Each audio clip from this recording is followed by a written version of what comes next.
Hello and welcome to this chess strategy video. So, have you ever been winning a chess game and thought to yourself, oh, this game is mine. I have the win here. And then, a few moves later, you don't know what happened and you end up losing. Well, this video, I will go over how to win a one game. So, for more experienced players, they should know how to do this. But I'm going to use as an example a game that I played recently at the local chess club. So I had the black pieces. I'm playing against Daniel with white. And Daniel played quite well. He played 86.6% accuracy. And I don't know, I played 93.1. And he only had two inaccuracies, but he had a blunder. So that blunder is important. Will show you, what to do, how to win a game when your opponent makes a blunder and you should be winning. And we'll go over that process. So in this game, let's turn on the analysis. My opponent starts with d4 and I play knight to f6 just to wait and see what he is doing. And so, we develop some pieces here. And we get to a position here in a minute after everything's developed. So it says I made a mistake here that wanted c5 to attack in the center with this less valuable c pawn on his more valuable central d4 pawn. So here he makes a little inaccuracy. It looks like, well, the computer wanted bishop to h4. I mean, I guess that pins the knight to the queen. And then here I make an inaccuracy. But the point is, we get to this position, and here I play e5, which the computer says is the best move. Now, at this point, the computer recommends capturing with the knight or the pawn. It gives a slight edge to the knight capture. So he captures with the pawn. Now the computer's saying that is best. And of course, well, hold on. There's one other thing I wanted to look at. We kind of wondered in this game if he should push his pawn to e4, but I don't know. It doesn't go into that. At least not in these three examples. I mean, we could take a quick look at that. Does this even work? No, it doesn't like that move. So, my opponent thought that move didn't seem quite right, and his intuition paid off, and he did not play that. So, capture, and then knight captures. The best response here. Now, at this point, he should capture, looks like with the bishop is best. Although he can capture with the knight. So if he wants to keep his bishop pair, he'll probably capture with the knight. But my opponent instead makes a blunder here. He castles, thinking everything was okay.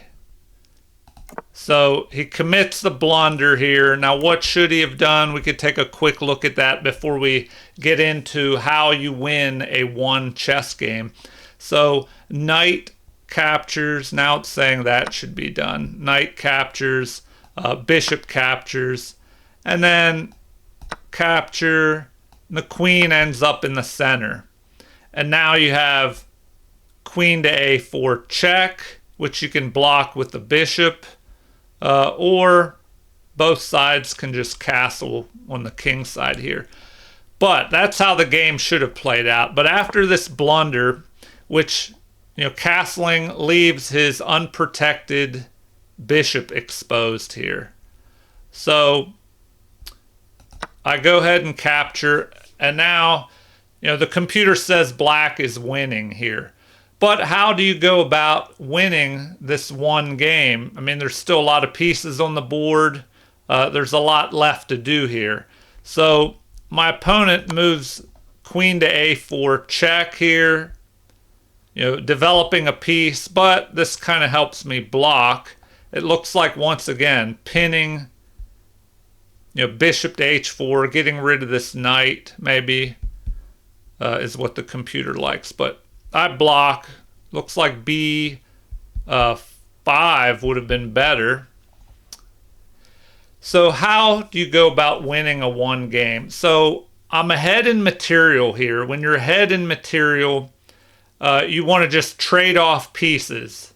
So my goal is to just trade off as many pieces as I can, and then use my extra piece in the end game to attack and capture his pawns. Now, when you're behind in material, you want to trade off as many pawns as you can, because if you go into an end game and your opponent has an extra piece but there's no more pawns left, well, I can't win with with one bishop and a king versus a king. So to win this game, I need to start trading pieces off. So I attack the queen moves. He's attacking my knight, so I retreat here. And now I'm going to try and start trading off pieces. And the computer says I should have immediately captured this bishop already. So now my knight is under attack, but I can retreat that to e6 and counterattack his queen. So his queen has to move, and I can just attack the queen again and trade off more material here. Now, I do have to give up a pawn, but now I have a pawn majority for the endgame here of 3 pawns versus 2 after this trade here. So we're trading off pieces and trying to keep our pawns on the board. So we'll just keep trading off, getting rid of the bishops. And now castle, so we can get our rooks out. And now our goal is to use our extra knight to our advantage. My opponent maybe tried to get some activity over here on the king side, and there's a little trick here. If I move my knight out, he could pick off my queen for free. So I protect the queen, although the computer wanted me to move that knight anyway, and then if he picked off the queen, the knight could recapture. So the rook attacks my pawn, and I defend, and now the knight jumps in. So, the computer says this is excellent, but this is probably another mistake, because my opponent is just trading off more material, which helps me here. So capture, and then let's see here, recapture, but this just helps me trade off even more material. Now the computer recommends developing my knight here, going after the pawn, but the simplest way to go for the win is just trade everything off and use your extra knight and your king to target the pawns in the end game. So capture, this is a forced trade because he's in check. And if he moves, I'll grab his queen, so he has to capture, and my rook recaptures. And now this kind of helps me even more. I could trade immediately, and go after this, but I thought, well, I'll double the rooks up. So either way, well, he could have moved over and sidestepped that, so it probably would have been better to capture immediately. But he lets me trade off here. And now his king is stuck on the back, not stuck, but left on the back rank. And we'll use this extra knight to target the pawns. So we jump up here targeting this pawn. The king, or excuse me, the pawn protects the b4 pawn. And now in the end game, you definitely want to activate your king. So we start bringing our kings up to the center. And now I just push this pawn up, kind of limiting the options for his king, since that's his only piece that can really do anything. He moves over here, and then we just follow suit to prevent him from, trying to come down here. Although even if he went there, our knight is doing a good job of blocking his king from going down and attacking this pawn. And so the game only went a few more moves here. So after that move, I just capture.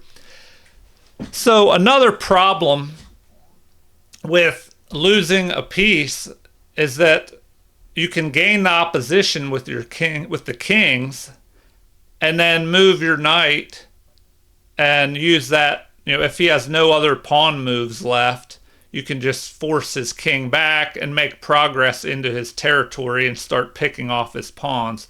And this knight could start hopping around and attacking his pawns as well.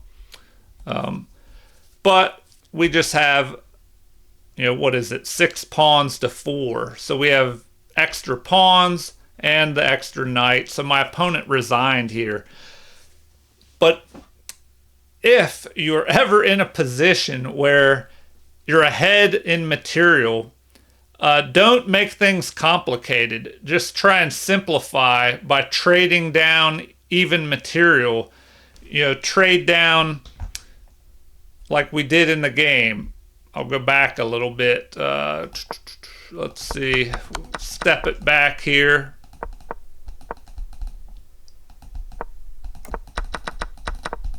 So if we go back, to where we grabbed the bishop. So we go ahead in material, and now my opponent tried to generate some play, but it didn't work out. We attack his queen, and now our job, once he moves here, we just start trading material. We attack, he has to block. You don't want to trade off pawns, though. When I say material, trade off pieces if you are ahead.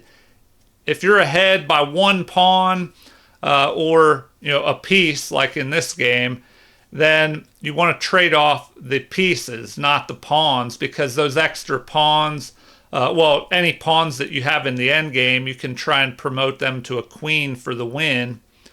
So here you see we're just trading pieces. So we just trade off pieces, and then we just start activating the ones that are not doing anything. And then when the opponent tries to get counterplay, this kind of just helps us trade off more pieces. And then we check the king and attack the queen, forcing more trades. And here, my opponent, they shouldn't have done this. I probably could have immediately captured here and picked off another rook. But I wanted to double my rooks, which maybe wasn't best because now he could sidestep over to here maybe. So that's a possibility. But when he does this, that just allows us to trade everything down. So now we have this extra knight, and when you have an extra piece in an endgame, you want to look at your advantages, which are the knight.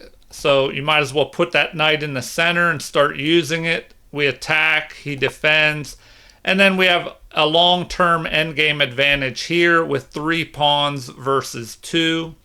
But before we do anything, we want to start bringing our kings up into the game, which is very important. So, to recap, if you go up ahead a piece, then just start trading the other pieces off, and that's a way to win in the end game. If you're behind, avoid piece trades, but try to trade off pawns.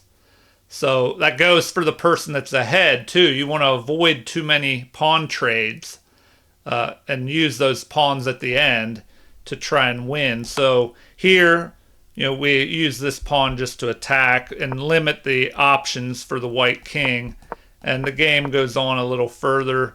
But this move just gives us another pawn like that. And now we're having a pawn majority on both sides, and so the opponent resigned, especially with this extra knight. All right. Well, I hope that helped. Please like and subscribe if you haven't already to support the channel. Feel free to leave comments with any questions. recommendations or requests if there's future material you'd like to see in other chess videos. But if you have any comments, go ahead and leave them. Let me know what you want to see, what you don't want to see, any thoughts that you have. So thank you for watching and have a super chess day.